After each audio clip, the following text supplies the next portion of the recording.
उन लोगों ने लिया जिनको निमंत्रण मिला। 22 तारीख का निमंत्रण मिला, एक राजनीतिक कार्यक्रम का निमंत्रण मिला। उस तारीख के लिए, उस निमंत्रण के लिए जिनको ये निमंत्रण मिला, उन्होंने अपना ये स्टेटमेंट दिया। इसका अर्थ, जैसा कि सुप्रिया जी ने कहा, यह नहीं है कि जो जाना चाहता है और जिसको निमंत्रण मिला है उसको कोई रोक थोड़ी रहा है, जाइए। जैसा आपने सुना अभी कि 15 तारीख को उत्तर प्रदेश कांग्रेस कमेटी जा रही है। अरे साहब, लेकिन मंदिर में जाना या न जाना में तय करने वाला एक राजनीतिक दल तो नहीं हो सकता ना। काहे को भारतीय जनता पार्टी बैठी है बोलने दरबान बनके कि साहब ये जाएगा, वो नहीं जाएगा, इसी तारीख को आएगा? क्यों? आप कौन हैं? यही तो पूछ रहे हैं हम। पवन सर, सवाल है कि मैडम को निमंत्रण दिया था और कांग्रेस प्रेसिडेंट को निमंत्रण दिया गया था। आप बोले कि 22 तारीख को जो भारतीय जनता पार्टी और आरएसएस का प्रोग्राम है, इस वजह से नहीं जाए। क्या ये दो व्यक्ति क्या 22 तारीख के बाद राम मंदिर दर्शन करने जाएंगे या मौका मिलेगा तो जाएंगे?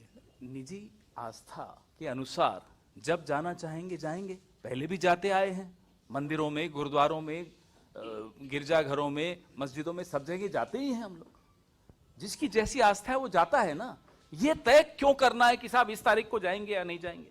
मेरी आस्था है, जब मेरे को जब बुलावा भगवान का आएगा मैं जाता हूं। ये कमाल है कि मतलब ठेकेदारी प्रथा हमने सुनी है, लेकिन ऐसी ठेकेदारी प्रथा कि मेरी और मेरी आस्था के बीच में आकर एक ठेकेदार बैठ गया जबरदस्ती कि मैं स्वयंभू हूं साहब, मैं तय करूंगा आप कब आएंगे कब नहीं आएंगे। आप कौन हैं? यही तो पूछ रहे हैं। हाँ सर, आप जो बात कह रहे हैं, लेकिन आपकी पार्टी में चाहे आचार्य प्रमोद कृष्णम या अर्जुन मोजवारिया हो, वो इस फैसले पर सवाल खड़े कर रहे हैं। वो तो कह रहे हमारा दिल टूट गया। और आपके ही भाई, इनमें से ने कहा है कि जो प्राण प्रतिष्ठा का हमको निमंत्रण आया है, मैं बहुत खुश हूं, मैं जाऊंगा। बिल्कुल जाना चाहिए। जिनको निमंत्रण आया और उनकी आस्था है उस दिन, वो अगर जाना चाहते हैं वो जाएं। लेकिन शंकराचार्य जी ने जो कहा है, चारों ने कहा है, वह तो हम सबने सुना है ना। तो एक राजनीतिक कार्यक्रम है ये। 22 तारीख को एक पार्टी तय करेगी कि कौन जाएगा कौन नहीं जाएगा, और फिर सर्टिफिकेट भी बांटेगी। यह स्वीकार्य किसी को भी नहीं हो सकता। भाई, हमने कहा हम किसी को रोकेंगे नहीं।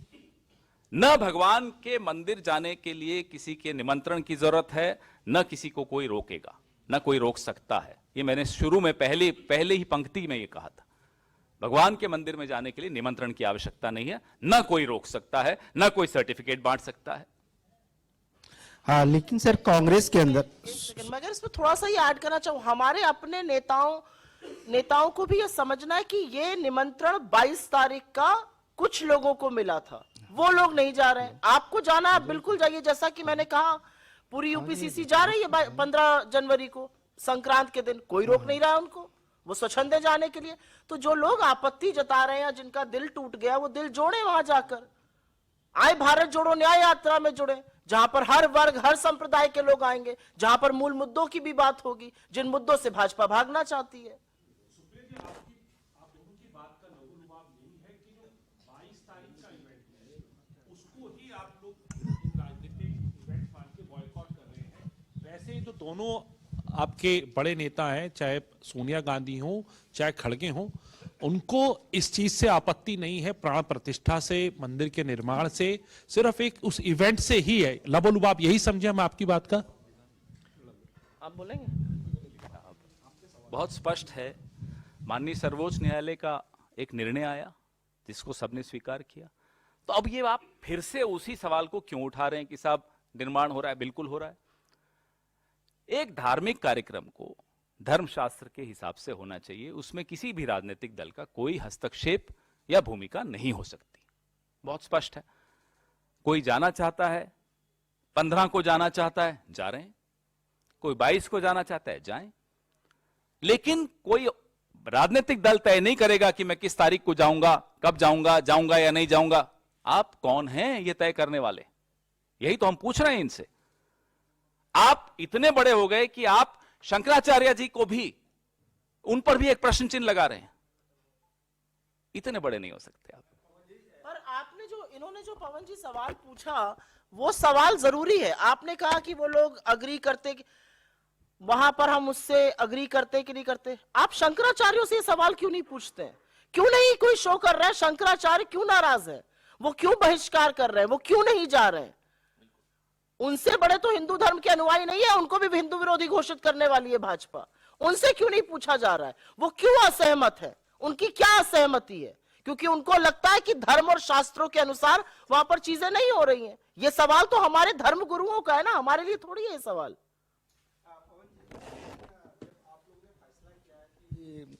सोनिया गांधी, मल्लिकार्जुन खड़गे और अधीर रंजन चौधरी नहीं जाएंगे, उसके बाद कांग्रेस के ही कई नेता, चाहे अर्जुन मोढवाडिया हो, चाहे मध्य प्रदेश के नेता जवाब हो, दे दिया ना।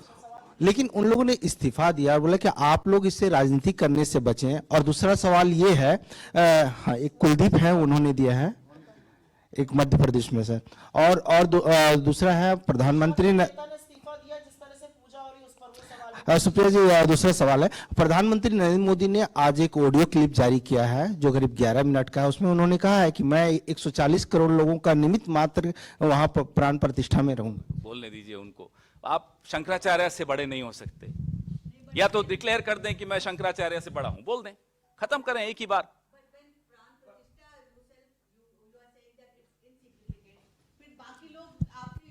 No, I didn't say insignificant. I said a politician, a political party cannot do it. It has to be done by our Dharma Shastra, as per our Dharma Shastra by our Shankaracharyas. But they are going on the 15th, not on the 22nd. It's their faith. No, I can't. Just because they are in my party, who am I to interfere in their faith? Again, we come back to the same principle. Nobody has any right to interfere in each other's faith. Sir, Ram मंदिर निश्चित तौर पे आस्था का विषय तो ही, लेकिन इस पर राजनीति भी सालों से होती आई है, तो कोई नई बात नहीं है। सवाल ये कई लोगों के जहन में है कि चूंकि लोकसभा चुनाव अब नजदीक है और जिस तरह से बीजेपी अब हमला कर रही है कांग्रेस पर कि कांग्रेस ने कुछ कट्टरपंथियों को खुश करने के लिए ये फैसला लिया है, चूंकि शंकराचार्यों ने भी फैसला लिया है ना जाने का, उनको चुनाव लड़ना नहीं है, चुनाव तो कांग्रेस को लड़ना है। तो ऐसे में जो पब्लिक ओपिनियन को कैसे आप बनाएंगे जो आप दलील दे रहे हैं, क्योंकि बीजेपी कह रही है कि कट्टरपंथियों को खुश करने के लिए आप लोगों ने फैसला किया। संविधान पे चलता है, धर्मशास्त्र पर चलता है, लेकिन बीजेपी अपने ही किसी शास्त्र पे चलती। ये मुझे बताइए, इसमें चुनाव कहां से आ गया? आस्था व्यक्तिगत विषय है, श्रद्धा व्यक्तिगत विषय है। मैं कब मंदिर जाऊं, कब मंदिर नहीं जाऊं, ये व्यक्तिगत मेरी धारणा है। इसमें चुनाव बीच में कहां से आ गया? तो कहे ना बीजेपी की ये चुनावी है, 22 तारीख को चुनावी कार्यक्रम की शुरुआत है, बोले ना, खुलकर बोले ना। क्यों इसको धार्मिक बोलते हैं? कहें ये राजनीतिक कार्यक्रम है, हिम्मत दिखाए ना।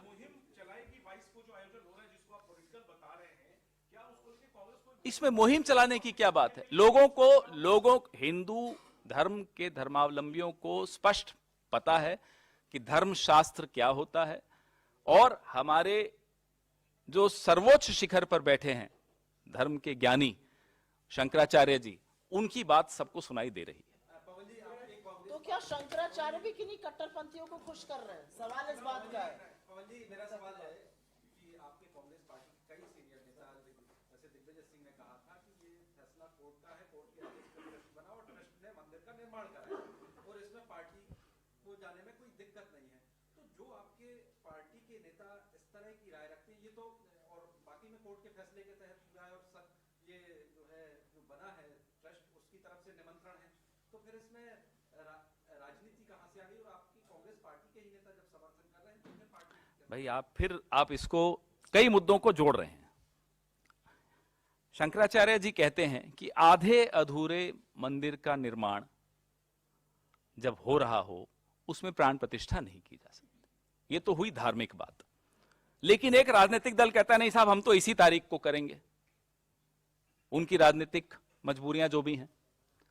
अब जिनको निमंत्रण आया उन्होंने कहा कि हम इस राजनीतिक परियोजना का हिस्सा नहीं बनेंगे। लेकिन जो जाना चाहता है उसको कोई रोक रहा है? कोई नहीं रोक रहा ना। कोई 15 तारीख को जा रहे हैं, उनको कोई रोक रहा है? नहीं रोक रहा ना। हमारे कुछ नेताओं को निमंत्रण आया है, वो जा रहे हैं, बिल्कुल जाएं, कौन रोक सकता? मैंने आपको कहा भगवान के मंदिर में निमंत्रण से नहीं जाया जाता, ना वहां किसी को कोई बुला सकता है, ना वहां कोई किसी को जाने से रोक सकता है। दोनों ही चीजें गलत है। इसी से जुड़ा हुआ सवाल है, जब ये आप बयान देते हैं तो ये साफ कर रहे हैं कि व्यक्तियों आस्था व्यक्तिगत ही होती है। वो व्यक्तिगत है, लेकिन ये पार्टी का जो निर्णय था और जिस तरीके से पार्टी की ओर से बयान आया, तो क्या 3 लोग पार्टी के जिनको निमंत्रण आया, ये उन्होंने एक स्टेटमेंट सवाल जारी मेरा पूरा किया। हो जाए। सुनिए, पार्टी का निर्णय आप कहते हैं, जब निमंत्रण पार्टी को नहीं आया, निमंत्रण 3 व्यक्तियों को, 3 नेताओं को आया, उन तीनों ने यह निर्णय लिया, वो निर्णय हमने जारी किया। पार्टी को निमंत्रण नहीं था, तो आप ये इसको पार्टी को निमंत्रण गलत बोल रहे हैं। लेकिन ये परसेप्शन का मैसेज है, और ये मैसेज गया है कि पार्टी की ओर से अस्वीकार किया गया है निमंत्रण को। इसको ठीक है, कैसे तो आप फिर अगर जनमानस में शंकराचार्य जी बदलेंगे? ने अस्वीकार किया है, तो क्या हिंदू धर्म की तरफ से अस्वीकार है? कहिए। चारों शंकराचार्यों ने अस्वीकार किया है, तो यही मानना चाहिए कि पूरे हिंदू धर्म ने इस निमंत्रण को अस्वीकार कर दिया। आपने सनातन धर्म पर संप्रदायों में बांटते हुए किसी को देखा है? वो काम भी भाजपा ने करके दिखा दिया है। सवाल उस पर उठना चाहिए। सवाल 2 लोग नहीं जा रहे, उस पर चर्चा चल रही है। अरे हिंदू धर्म, हिंदू सनातन परंपरा, हिंदू संस्कृति में शंकराचार्य कहीं नहीं जा रहे हो और उसके बाद वहां से बयानबाजी हो रही कि उनके आने की जरूरत ही नहीं है, क्योंकि वो इस संप्रदाय के ही नहीं है। मतलब सनातन धर्म को भी संप्रदायों में बांट दिया भाजपा ने, जो आज तक हमारी 5000 साल की संस्कृति में कोई नहीं कर पाया। क्या गजब चीजें हो रही हैं, उस पर चर्चा नहीं है। इतना आक्रोश, इतना आहत, कांग्रेस के कुछ नेता नहीं जा रहे हैं उस पर है। जो कांग्रेस के पूरी यूपीसीसी जा रही है, अभी और तमाम राज्यों से लोग जाएंगे, उस पर क्यों नहीं है? उस पर क्यों सब लोग चुप है? इससे अलग सर, ये आप न्याय यात्रा की बात अभी सुप्रिया जी ने करी। न्याय यात्रा को लेकर जो डोनेशन लिंक और क्यूआर कोड जारी किया गया, उसमें एक पैम्फलेट है, उसमें .co.in है, एक पैम्फलेट जो नया छपा है उसमें .co नहीं है। तो एक तो कहाँ गड़बड़ी है, कौन सा सही है? और बीजेपी का कहना है कि कांग्रेस इस तरह की गड़बड़ी करके उनके ही लोग अपना पैसा कमाना चाहते हैं, भ्रष्टाचार इसमें भी कर रहे हैं वो। भाजपा के इतने कंसर्न से मैं बहुत अभिभूत हूं, बस यही कहूंगी इस पर। धन्यवाद। सर, क्या इसमें कोई गलती हुई है? कौन सा सही है? 2 पैम्फलेट छपे, एक में .co है। मुझे इसके बारे में कोई जानकारी नहीं। कोई एफआईआर दर्ज हुई है क्या तेलंगाना में इस बारे में? बीजेपी कह रही है एफआईआर क्यों नहीं कराते, डर क्यों रहे आप जिस टीम ने लोग? इस पर काम किया था उनसे कुछ त्रुटि हुई होगी, उस त्रुटि का सुधार हो गया। आप लोग लगातार 2 दिन से लाइव कर रहे हैं, आप लोगों के भी कंसर्न से बहुत अभिभूत हूं। मुझे लगता है मुद्दों पे बात करनी चाहिए। एक गलत लिंक पर हम चर्चा किए जा रहे हैं। मुद्दा क्या है आज इस देश का? 44% बेरोजगारी थी। आप सब लोग टीवी चैनल में, कितने चैनलों ने डिबेट किया उस पर? किसी एक चैनल ने डिबेट किया उस पर? एक ने नहीं किया। किसी एक पेपर की हेडलाइन है, एक पेपर की हेडलाइन नहीं है। क्या मुद्दे हम खोज रहे हैं और किन चीजों पर हम आक्रोशित और आहत हो रहे हैं? धन्यवाद।